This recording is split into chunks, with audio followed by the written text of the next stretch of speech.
So you have succeeded in doing something that many of us aspire to, which is having your novel published by a major publishing house. Congratulations! And you don't have, you didn't have tons and tons of connections in the industry. Little aside, when you told me just your story about coming over at 22 not speaking the language, I'm blown away. So, that's someone who has a lot of tenacity and the ability to follow your dreams. So I'm really glad that this has worked out for you because obviously you worked hard for it and you deserve it. So, in terms of the writing process, we'll kind of start from the beginning and jump forward. What kind of feedback did you find helpful? So did you, for example, you mentioned you participated in a lot of writing groups and teaching. Did you have beta readers, and how important do you find that kind of feedback is and has been to your writing? Oh, absolutely. I mean, feedback has been crucial to me, and the last class I took was online with Catapult after I had an agent, and we had worked on 2 revisions of my book, and before I did the final 3rd revision, before we went on submission, I took another class. So I cannot stress enough how helpful feedback has been to me. I would say that having readers who are not related to you, who are not your friends, who feel free to give you feedback, honest feedback, are invaluable. And sometimes even finding readers who are not writers, who will not be telling you, oh, you should do this, you should do that, but who can tell you, you know what, I started losing interest here, and this character didn't work for me. Sometimes that can be even more valuable, and it's up to you to decide how to fix it. But yeah, have as many readers as you can. I know people post on Facebook or on Twitter to find better readers. There are, I think, communities where you can ask for people to read your manuscript, but feedback is invaluable. Yeah. So in terms of those non-writer readers, I mean, yes, Twitter, people do that. I'm always hesitant because I don't know who these people are. And but so did you do who are your non-writer readers? How did you find them? Readers I found through Facebook. A few friends, not close friends, who I knew love reading. And they were willing to read your manuscript. That's a good friend. Yes. And of course, I always give the manuscript with a note that at any point you feel like you don't want to read anymore, please let me know. You don't have to finish it. That's very valuable for me to know. On page 10 you lost interest. That tells me a lot, right? So I think people felt comfortable taking me up on my, having the freedom to answer, give back my manuscript, not having read it. That opened up. That's amazing, and just what you mentioned in terms of how you were continuing to revise and get feedback up until the very end. Right. That's important information because I don't know. There are people who write novels. It seems like 1 a year, and I don't quite know how they. That's not me. Yeah. Okay. Well, that's really interesting. So once the book was finished, you embarked on that process. We all love finding an agent. Some of the ways people do this are through conferences, connections, or the dreaded cold querying. And I'm curious, how did you find your agents?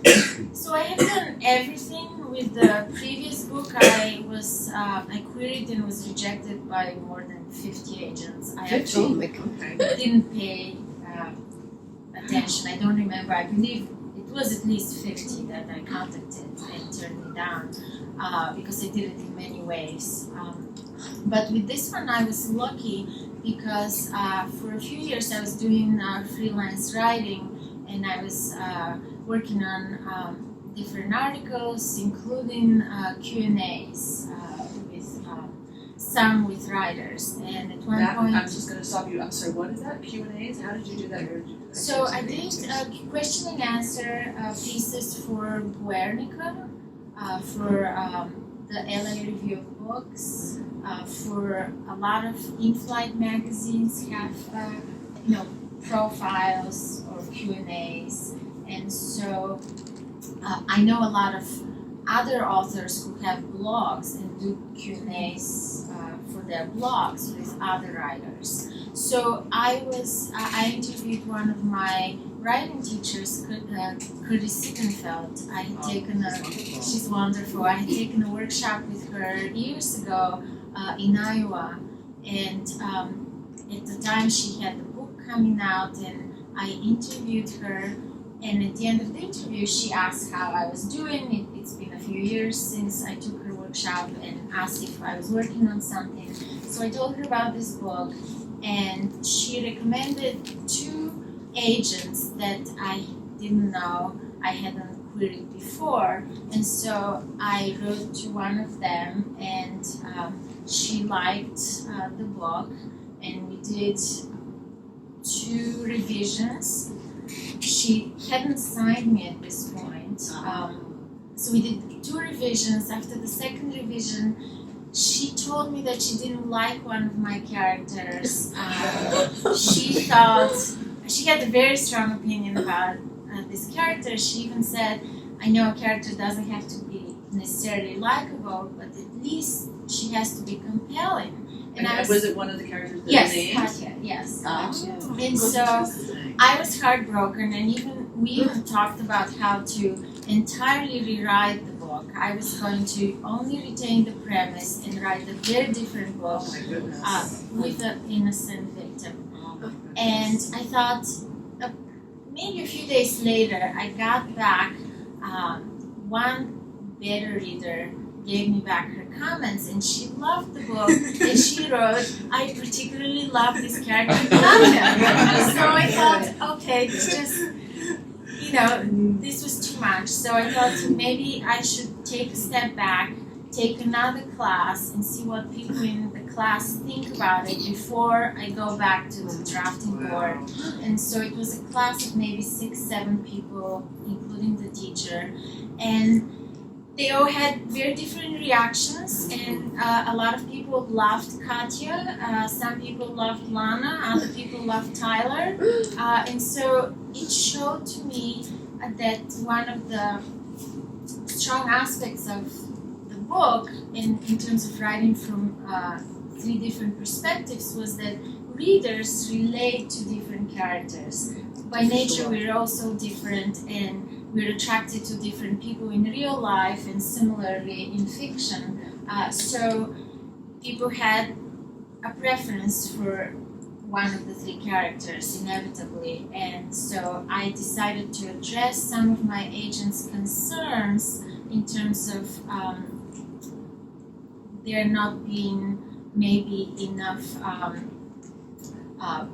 fast, I don't remember anymore what the problem was, but I decided to create more tension in the middle of the book and answer her concerns that way. And after that, I revised and we decided that it was ready to go in submission.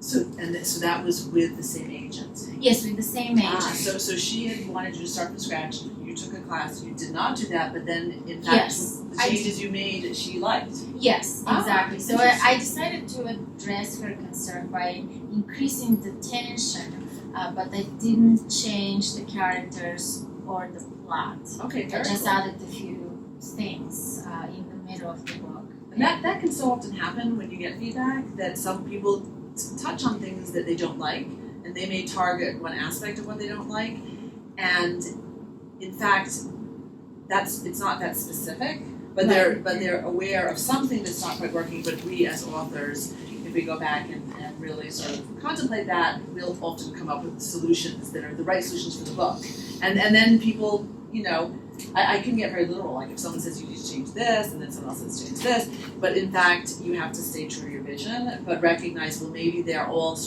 there's a constellation around this particular area. Exactly. I think it's very important when we get feedback to step back and think, why is that section not working? It doesn't have to be that the particular change that the other person suggested is the right way to fix it. But knowing that something's not working, it's very important, and then you can decide how to fix it. Right. But absolutely. And finding, sort of being open to external feedback, but also trusting your own vision for what you're doing. Yes, I think that's very important. Yes. But it sounds like with all of your experience with these workshops and classes, I mean, you must have developed that over, like, you know, right now, do you feel like you have a sort of sense of, did you feel like you got, I guess where I can almost start to feel sometimes like there's so much feedback and you can lose track of the essential book. I mean, did you ever feel that? Or it sounds like it evolved a lot. It evolved a lot, but stayed true to the characters and to the story. And as I mentioned, the characters sort of drove the plot. I'm not one of those people who can sit down and write an outline of the entire book. So I wish I were. Okay, so because considering it's a thriller and all of those points of view have to come together very tightly, did you at any point, so you didn't write it and you did not write a... No, so for the first draft, I had an outline back when it was in third person and it was a very different story and it didn't work. I just couldn't pull it off. It wasn't working, and as I said, I wrote myself into a corner. I just did not know how to proceed from there.